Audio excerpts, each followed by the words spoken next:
First, Christian Bale. Christian Bale lost 63 pounds for The Machinist. He dropped from 183 to just 120. He ate 1 can of tuna and 1 apple a day. Black coffee, water, cigarettes, no sugar, no carbs, no salt. His goal was 100 pounds, but the studio made him stop. He looked skeletal, bones visible through skin, sunken cheeks, his spine curved in. He looked sick because he was, but he didn't fake it. There was no makeup, no prosthetics. That was his real body. Bale isolated himself during filming. He barely spoke to anyone on set. He didn't break character. He kept to himself. He read Dostoevsky, watched videos of sleep-deprived people, tracked every twitch, every breakdown. He was playing Trevor Resnick, an insomniac factory worker haunted by guilt and paranoia. Every moment of suffering on screen was real. Doctors warned him his organs were at risk. His heart rate was dangerously low. He couldn't sleep. He was cold all the time. He lost his balance. But he pushed through. Then he got cast as Batman. He had 6 months to bulk up for Batman Begins. He gained over 100 pounds. Too fast. He couldn't move right. He had to cut 20 again. His body was never the same. His sleep, digestion, and energy were broken. His weight would swing wildly for years. That performance in The Machinist made him a legend, but it cost him. He pushed past the limit, and he never fully recovered. Shelley Duvall. Shelley Duvall filmed The Shining for 13 months. The script changed daily. She had no control. Stanley Kubrick wanted her unraveling, for real. He isolated her, gave her alternate lines, kept her in the dark, told the crew not to sympathize with her. The baseball bat scene took 127 takes. That's a world record. Her voice cracked. Her hands shook. Her eyes were swollen. She was dehydrated. Her hair started falling out. She cried every day, brought bottled water to set, kept her own hair in bags. She wasn't acting. That fear was real. The panic, the exhaustion, the dread. Kubrick pushed her to the edge. He praised Nicholson. He ignored her. He did take after take. No relief, no comfort, just pressure. He wanted her performance to feel trapped, exhausted, destroyed, and it did. She delivered. The result is unforgettable. But when the movie ended, she disappeared. Her health declined. She retreated from Hollywood. Few roles came. None like Wendy Torrance. The trauma stuck. In later interviews, she said it took years to recover. Mental fog, fatigue, depression, nightmares. The industry ignored her pain. Fans only saw the masterpiece. They didn't see what it took. Kubrick never apologized. He called it necessary. Jim Carrey. Jim Carrey didn't play Andy Kaufman. He became him. For 4 months, he never broke character. Not once. On set, he spoke like Andy. At lunch, he acted like Andy. Even when cameras stopped rolling, Andy was still there. He made decisions as Andy. Fought producers as Tony Clifton. Refused to respond to Jim.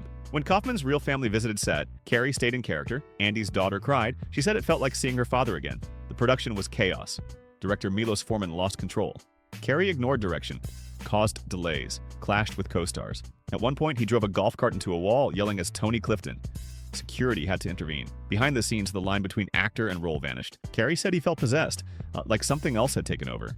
He described the shoot as a psychotic episode. After filming ended, he didn't know who he was. He said Jim Carrey died during that shoot. He fell into depression, questioned his identity, disappeared from public view. In the 2017 documentary Jim and Andy, the footage shocked people. He wasn't method acting, he was lost inside a persona. The performance earned praise, but it came at a cost. Carrey never fully came back. His work slowed down, his tone changed. He started painting, isolating, rejecting celebrity. Man on the Moon wasn't just a tribute, it was a transformation. Charlize Theron. Charlize Theron transformed into Aileen Wuornos, a real-life serial killer for Monster. She gained 30 pounds, shaved her eyebrows, wore prosthetic teeth, and fully disappeared into the role. Every trace of glamour was stripped away. She studied Wuornos' voice, posture, and behavior for months. On set, she walked with Aileen's uneven gait. She kept her face hardened, her eyes empty. Between takes, she avoided conversation. Crew members said it was like she wasn't there. Only Aileen was. Theron immersed herself in the character's trauma. She absorbed hours of prison footage, read letters Wuornos wrote from death row, memorized every shift in her speech patterns. The more she learned, the darker it got. The weight gain caused physical pain. Her joints ached. She moved slower. Her skin broke out. But she insisted it wasn't enough to just play ugly. She had to feel it. Theron said the shoot was emotionally punishing. She had nightmares. She cried between takes. The violence and desperation of the role stayed in her body. After filming ended, she couldn't sleep. Her appetite vanished. Her body shut down. She won an Oscar for the performance, but the aftermath lingered. Theron said she never wanted to go that deep again. She questioned whether the pain was worth it. Monster pushed her to the edge. It demanded full sacrifice, physically, mentally, emotionally. And even years later, she said it took a piece of her she never got back. Next, we have Shia LaBoeuf. Shia LaBoeuf dove headfirst into fury. To play a World War II tank gunner, he joined boot camp with real soldiers, lived in the tank, didn't shower for weeks, and pulled out his own tooth. He cut his face and reopened the wound daily to keep it fresh for scenes. He refused fake injuries. Makeup wasn't enough. He wanted the pain to be real. Crew members said the smell was unbearable. Other actors kept their distance. Then came Honey Boy, a film based on his childhood. LaBoeuf didn't just write it, he played his own abusive father. It meant reliving trauma, line by line. He wore his dad's clothes, mimicked his voice, embodied his rage. It wasn't method acting, it was exposure therapy on film. Every scene forced him to re-inhabit wounds he hadn't healed. He broke down constantly. He called it a nervous breakdown in slow motion. The process blurred fiction and reality. He said playing his dad felt like becoming him. After Honey Boy, he checked into rehab. Therapy became mandatory. Fury destroyed his body. Honey Boy wrecked his mind. Together, they pulled him into a spiral. LaBoeuf later admitted he lost control. His behavior off-screen turned erratic. He got arrested, faced lawsuits. Both roles were praised, but the damage stuck. He said he still doesn't know if it was worth it. The line between healing and self-harm disappeared, and in chasing truth on screen, he nearly lost himself. Adrien Brody. Adrien Brody won an Oscar for The Pianist, but the role came at a cost. To play a Jewish pianist surviving the Holocaust, he dropped 30 pounds, gave up his apartment, sold his car, and disconnected from his life. He lived alone, slept on the floor, and isolated himself from friends and family. He practiced piano for hours a day and studied survivor accounts in detail. He didn't just want to play Spielman, he wanted to become him. The isolation wasn't just emotional, it was physical. He moved to Europe months before shooting and lived without luxuries or comfort. He learned to live like someone who had lost everything. Brody later said he became obsessed with loss. It wasn't just acting, it was deprivation. He felt grief in his body, and it changed how he moved, spoke, and even breathed. The war scenes broke him down. He was already weak, and the filming pushed him further. After the shoot wrapped, he didn't return to normal. He said he felt depressed, disconnected, and unable to relate to the real world. Winning an Oscar didn't fix it. He said it took years to feel like himself again. The role made his career, but it also consumed him. He brought truth to the screen by pulling himself into darkness, and when the camera stopped, the weight didn't lift right away. Brody admitted that some parts of him never fully came back. Jared Leto. For Chapter 27, Jared Leto transformed into Mark David Chapman, the man who murdered John Lennon. To match Chapman's bloated frame, Leto gained nearly 70 pounds in a few short weeks by drinking microwaved pints of ice cream mixed with soy sauce and olive oil. The weight gain was dangerous. He developed gout, couldn't walk without a wheelchair, and damaged his body in ways that took over a year to undo. Physically, he changed, but mentally, it went further. Leto immersed himself in Chapman's obsessions, reading his journals, studying The Catcher in the Rye, and watching endless interviews. He lived inside a mindset filled with paranoia, delusion, and darkness. He didn't just mimic Chapman's voice or mannerisms, he sank into his worldview. Filming was uncomfortable. Leto was sluggish, sweating constantly, and in pain. Crew members were concerned. The emotional toll matched the physical. He said embodying someone capable of that level of violence required him to go somewhere he never wanted to stay. After the movie wrapped, recovery wasn't easy. Leto said it took more than a year to undo the physical damage, but the psychological effects lingered longer. He felt trapped in a role that didn't leave him, and the public criticism of the film added another layer of regret. The performance showed commitment, but it also raised questions about limits. Leto pushed himself to a dangerous edge and admitted later it wasn't worth it. He never prepared for how hard it would be to come back. River Phoenix.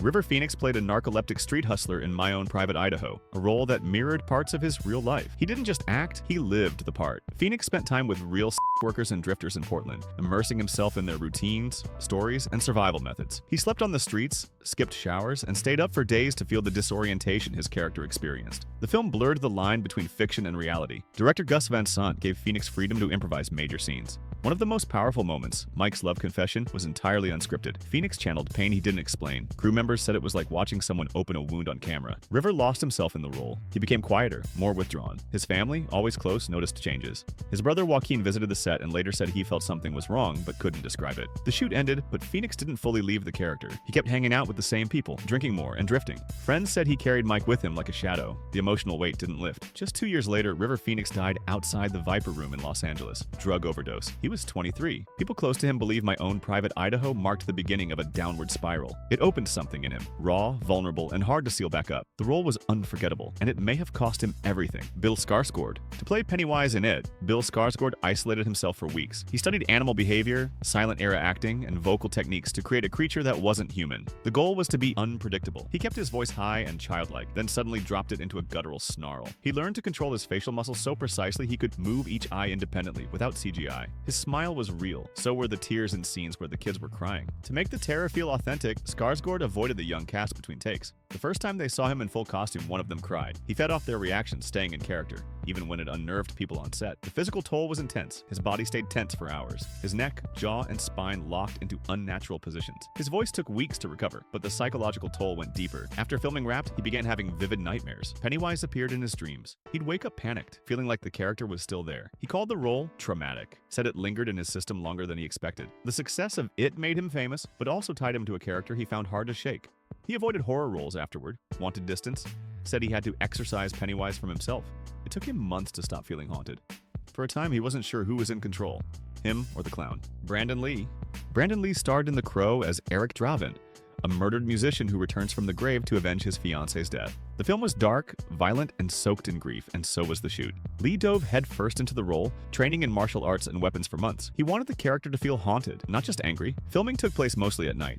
The set was cold, rain-soaked, and covered in soot. Lee stayed in character between takes. He wrote journals as Eric Draven, wore the costume offset, and kept himself emotionally isolated from cast and crew. But the production was plagued by injuries and accidents. A carpenter was severely burned. A crew truck caught fire. Equipment malfunctioned. Many believed the film was cursed. Then came the final days of filming. A scene called for Lee's character to be shot. A prop gun was used, but it had a real bullet fragment lodged in the barrel. When it fired, it struck Lee in the abdomen. He collapsed. At first, no one thought it was serious, but Lee never got up. He was rushed to the hospital and died after hours of surgery. He was 28. The movie was nearly canceled. Instead, it was completed using body doubles and early CGI. When it finally came out, The Crow became a cult classic. But for many, it's hard to watch without seeing the tragedy. Brandon Lee died making this film, and the line between performance and reality was erased forever. Isabelle Adjani's performance in Possesion is considered one of the most intense in film history. To prepare, she cut herself off emotionally. She was instructed to embody total psychological collapse. The character wasn't just unstable, she was unraveling completely. The film's most infamous scene took place in a subway tunnel. No dialogue, just screams, convulsions, and physical breakdown. Adjani flung herself against walls, threw groceries, collapsed on the floor. She writhed for minutes, dripping sweat, smeared with milk and blood. There was no stunt double. She did the entire scene in one take. The director pushed her into darker and darker territory. She later said the experience tore something open inside her. She started having real panic attacks during filming. Her sleep patterns broke down. She stopped eating. At one point, she walked off set and didn't return for days. When the movie wrapped, she refused to talk about it publicly. For years, she avoided interviews that mentioned possession. She said it took her years to recover mentally. She called the role a descent into hell and swore she would never do something like it again. Critics called the performance brilliant. The Cannes jury gave her Best Actress, but the experience left scars. She said the character invaded her and didn't leave for a long time. Afterwards, she only chose roles with emotional distance. She wanted control back. Possession made her a legend, but nearly destroyed her in the process. Heath Ledger. When he took the role of the Joker, Heath Ledger didn't just act. He vanished. He locked himself in a hotel room for weeks. No distractions, no sunlight, just a journal, a mirror, and that voice. The laugh? He built it from scratch. The look? He helped design it. The script was a blueprint. Ledger brought the chaos. On set, he stayed in character. Crew members said it was eerie. He wouldn't break. Not between takes, not at lunch. The line between Heath and Joker blurred. His performance was magnetic, terrifying and impossible to look away from. But behind the scenes, it took a toll. He struggled to sleep, took prescription meds just to rest. Friends said he was exhausted but locked in. After filming ended, he said he was proud, but tired, very tired. Then just months later, he was gone, found in his apartment, accidental overdose. The news shocked everyone. He was 28. When The Dark Knight hit theaters, it wasn't just a movie, it was a phenomenon. Ledger's Joker wasn't a villain. He was a force of nature.